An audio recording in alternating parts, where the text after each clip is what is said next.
Então chegamos ao 12º, né, domingo do tempo comum, e a primeira leitura já nos apresenta hoje o profeta Jeremias, um profeta super perseguido, né? Com Jeremias tem tantas e tantas situações de perseguição, e ele o tempo todo mostrando o perigo que o povo estava se sujeitando, né, ao perigo que eles estavam correndo.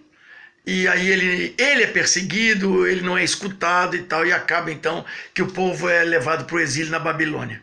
Então Jeremias é um profeta da perseguição. E aí vem Mateus hoje, né? E na primeira leitura, e coloca também claramente as questões da perseguição.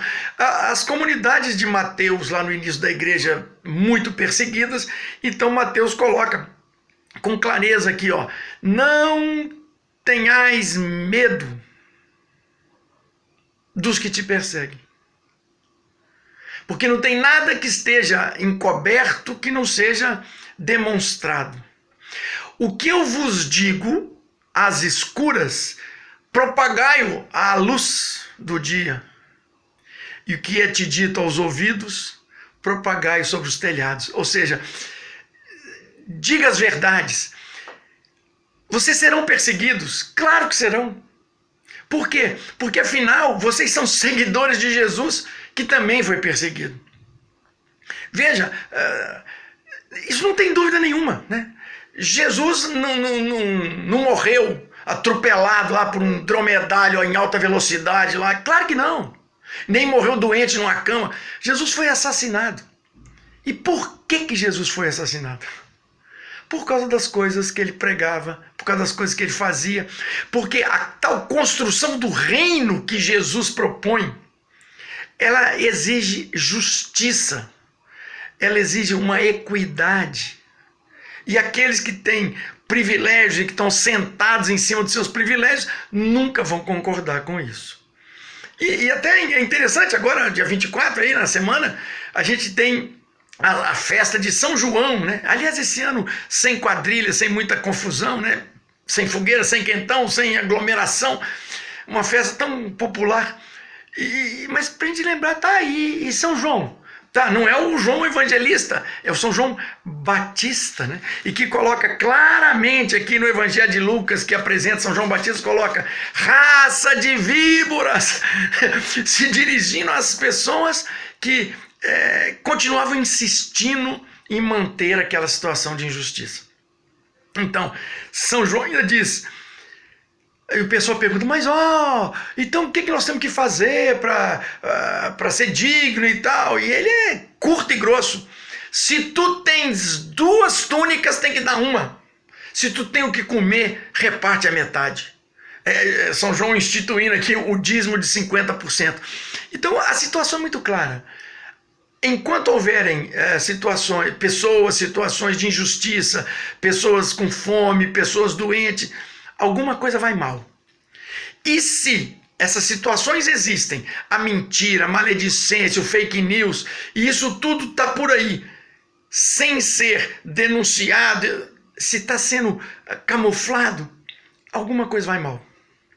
E se as nossas igrejas não são perseguidas nessas situações, piorou, porque é sinal de que então nós estamos coniventes com isso. Então, assim, veja, Pelotas agora nesse sábado teve o seu primeiro caso de morte pela Covid-19. Mas o país está com 1 milhão de infectados, mais de 50 mil mortes.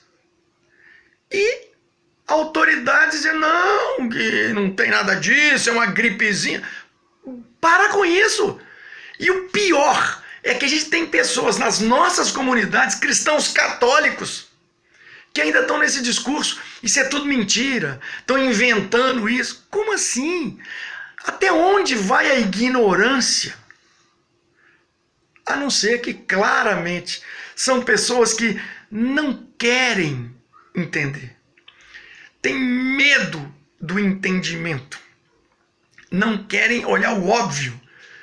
Pessoas que acham que é normal no meio de uma pandemia mundial dessa, um país grande como o Brasil, que já é dos mais infectados do mundo, que está batendo recordes e recordes de mortes, e que nem tem ministro da saúde.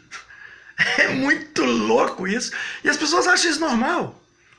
Um país que tem um ministro da educação absurdamente despreparado e que é demitido, mas para cima. Ele é demitido, promovido. E a gente manda esse sujeito para o Banco Mundial. Meu Deus. E nós estamos achando isso normal? Por favor.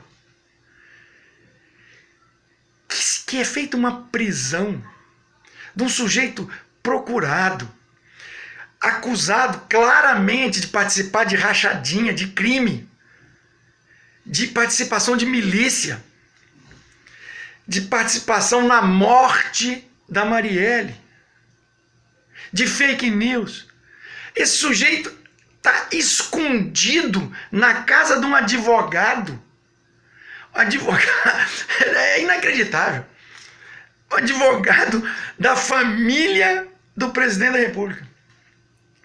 E o cara, não, mas eu nem sabia que ele estava lá. Como assim, gente? Para aí.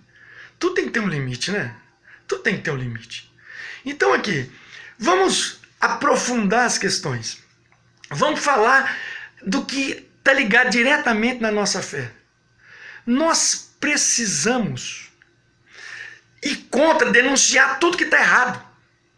O que está errado agora, o que teve errado antes. Nós não podemos pactuar com nenhum acordo que foi feito, com roubalheira na Petrobras, o que quer que seja. Nós não podemos pactuar com nada disso. Nem do passado e nem do presente. Porque isso não são coisas que constroem o reino de Jesus. O reino de Deus na terra. Agora, precisamos ser sábios. Precisamos ser inteligentes. Reconhecendo forças e poderes maiores do que a nossa, nós não podemos nos acovardar, mas também não precisamos de fazer um enfrentamento burro. Então, conto para vocês um caso muito interessante que ilustra como é que a gente tem que agir. O sujeito foi preso injustamente, simplesmente porque estava lá denunciando os absurdos que estavam acontecendo e tal, na sua aldeia, e ele então é preso injustamente pelo juiz, que era mancomunado ali com o prefeito, com o pessoal do poder.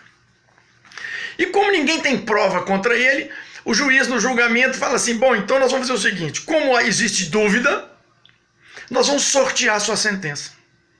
Escrever num papelzinho inocente, no outro culpado. E se você sortear aqui o culpado, você vai ser então enforcado. Se você sortear o inocente, você vai ser libertado. Tá bom.